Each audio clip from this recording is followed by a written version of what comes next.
You ever notice how the lines in a city don't just separate neighborhoods, they mark the boundaries of who gets to speak and who gets shut down? That's Atlanta for you, a place where blue uniforms on one side and protest signs on the other seem like they're locked in some endless standoff. And in the middle of it all, the last person anyone expected to stick up for a cop was a 17-year-old girl named Aaliyah Daniels. Yeah, that really happened. See, I grew up knowing exactly which side I was supposed to be on. My dad was a civil rights lawyer. My grandma marched with Dr. King. Justice wasn't just some idea we tossed around at dinner, it was the family business. So when I started volunteering at the legal aid office after school, it felt like just another step in that line.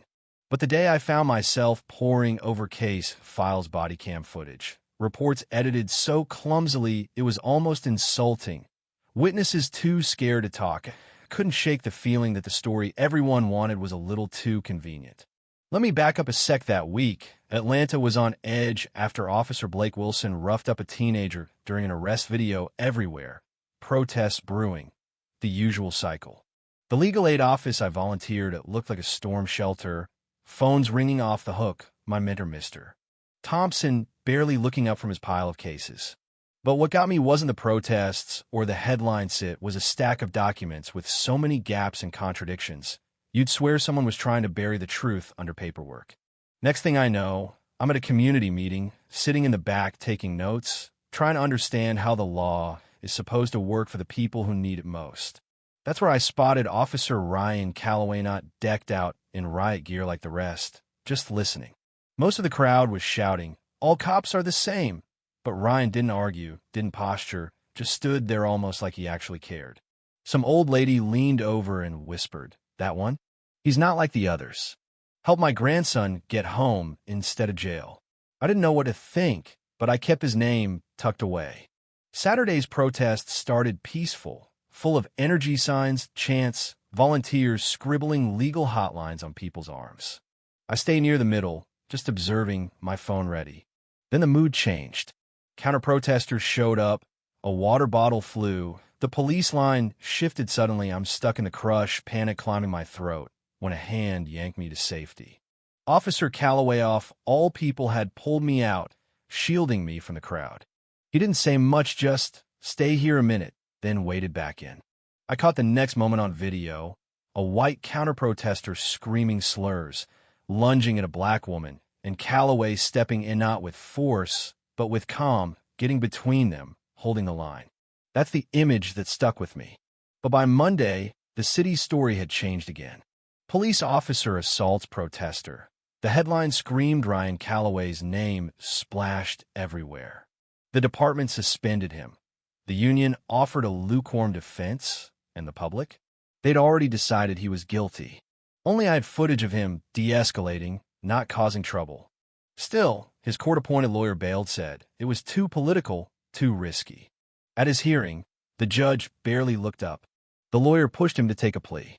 "Nobody cares what really happened," he said. Ryan just stared straight ahead, deflated. That was when I did the unthinkable, stood up in court and said I'd help. Not as a lawyer. Obviously, I was 17, just a volunteer. But Mr. Thompson backed me.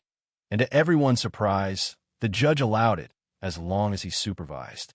Maybe she recognized something familiar in me. Maybe she just wanted to see what would happen. I dove in. Late nights with printouts, slowing video footage frame by frame, digging through police memos nobody bothered to redact properly. I found a moment in the footage Ryan blocked from view as another officer, Mercer, shoved the protester. The city's sacrificial lamb was innocent, and the brass knew it. But evidence alone wasn't enough. When we tried to talk to Marcus Whitley, the protester who'd been heard, told me straight up he was pressure dependent on Ryan. They said they'd ruin me if I didn't cooperate. He was scared for his future. I understood. Things got ugly fast.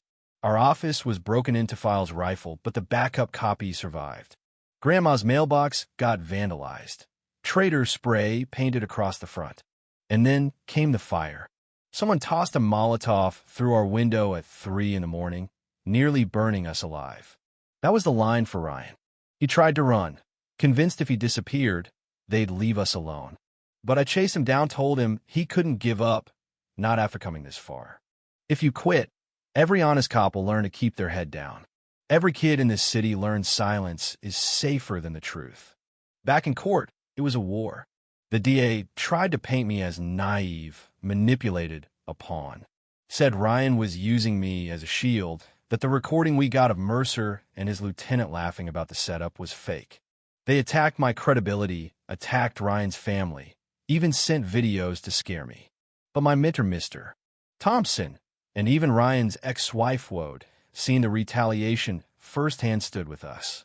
More and more, the story became about a system, not a single person. We got our break when Ryan's former partner, Sullivan, finally found his courage and testified seeing Mercer brag about framing Ryan. The judge was furious. The public mood shifted. The jury deliberated just 90 minutes. When a verdict was read, not guilty, half the room cheered, half booed. But for the first time, it felt like the truth actually mattered. Outside, the media spun the story. Some called me a hero, others a traitor. Grandma just smiled, handed me a mug of hot chocolate, and said, "That feeling in your chest? It's called pride." Ryan got his life back, but didn't return to the force. Instead, he started working with the community, helping rebuild trust. The city passed reforms, new oversight, better protections for whistleblowers. And me? Well, law schools I'd only dreamed about started calling. All because I once whispered this is wrong and refused to let it go. You know, justice is never neat. It's messy, painful, and risky.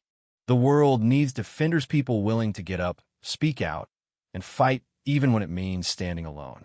So I'll ask you what I had to ask myself. What would you risk to defend the truth when everyone expects you to stay silent? Leave a comment below. Share your thoughts about right, wrong, and the gray lines in between.